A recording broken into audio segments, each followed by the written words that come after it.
Now let's get into a little Twitter beef, I guess we got to call it. Because, you know, we're in the dog days of summer. We're waiting for football to hurry up. Even go to training camp and just show us pictures. We like, give us something, right? Basketball gone, give us something.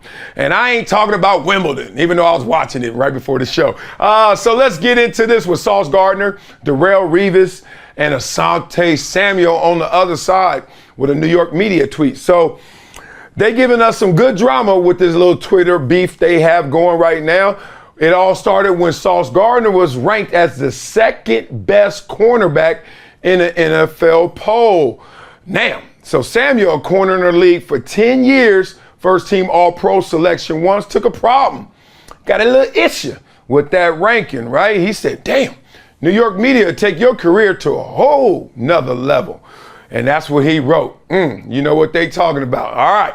So then Gardner clapped back at Samuel, as that's what you should do. Damn, these dudes got alerts. I know people talk trash about me on Twitter all day. I find out like 3 days later, and then I feel like the old man if I respond, because they be like, dog, that's old news. I'm like, you dissed me, and I just wanted to say hi. They're like, dog, let it go. How these cats find out so damn fast? They just ready for the smoke. Anyway, so he clapped back saying, the tweet literally says those were the cornerback rankings by players, executives, scouts, and coaches. I'm trying to figure out why you keep bringing up New York media. Ooh, keep bringing up. That means he done heard Asante say this before. So this is some old beef. Interesting. So we know Samuel, 4 Pro Bowls. He was a beast himself. Also said the New York media treatment helped Darrelle Revis. Damn it. We are so transparent.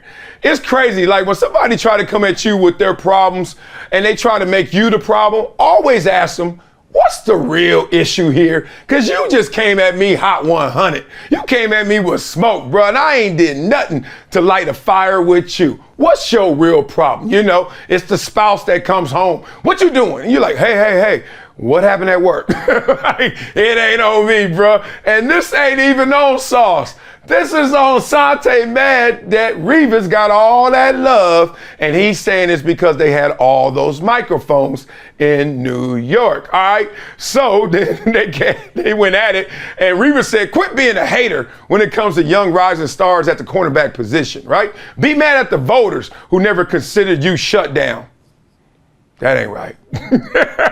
See, this is the beauty of sports beefs. We actually got film. Like, you know, this ain't no like we can just talk, oh, you out talking me.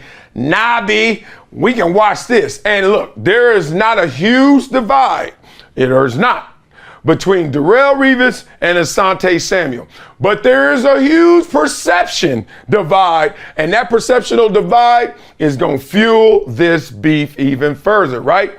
So they went back and forth. I ain't going to bore y'all with it, but Revis said, I don't even know much about Asante. When I played against him, I wasn't really set tripping. However, I remember Coach Rex Ryan was one time telling us that all our receivers should double move him because he keeps biting on double moves. So he called him the double move king. Now, that ain't fair either. So Gardner was like, look, bruh, this is the thing.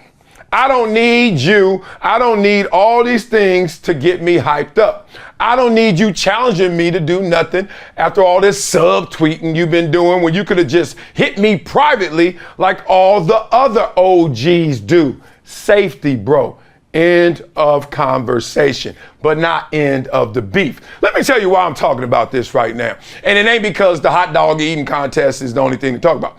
It's because in these situations, this is why we're engaged even greater in sports. Storyline. You can now see personal investment in terms of them approaching their craft and sometimes approaching the opponent, right? When you know they got beef, for some reason, now it took the haze from our eyes of just another NFL game to like, nah, B, I can see clearly they going at it. And it's crazy because when I played, I didn't have public beefs. We didn't have social media. So when you saw a cat, you saw a cat. Now, we had one pregame fight.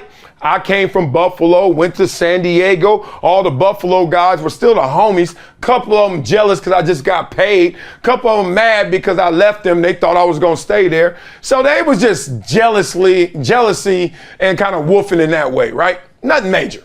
But my Charger teammates trying to, they bowing up for me. They're like, hey, dog, don't be talking to Wiley like that. They don't even get the joke. So the joke turned to smoke.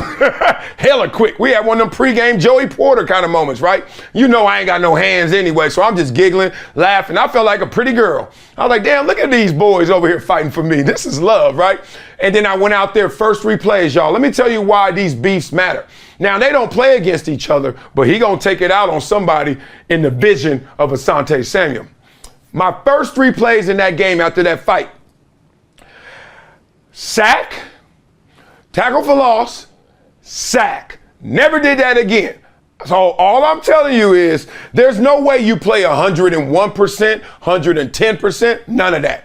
But there's a way you can play 100%, right? And I wonder in idle, when you don't have these emotional moments, how close are you playing to 100%? Remember when there was a player, maybe a couple years ago, forget his name, played for the Cowboys, who said he basically doesn't run to the ball on every play. And I remember everybody was like, what? You not trying as hard as you can on every play? And every football player I knew was like, yeah, nobody does. Like, what the hell? Every play? Hell no. You better be a master of this craft. You better figure out when you can have greatest impact. Some plays don't even call for you to do anything, but you better do that well, do nothing well. So I love moments like this because now fans get to go behind the scenes, go inside the helmet and see that emotional content. That content is what you're trying to use as fuel to close the gap between your 100% effort and you really giving 100%. So look for Sauce Gardner again to go out there and ball out. So who y'all siding with in this beef? Y'all got Saucy or y'all got Asante who's like, yo, if I would have played in New York, and one of those kind of comments right there. And another thing is, for real, because we know Revis is in. Is Asante Samuel a Hall of Famer? Let me see that in the comments.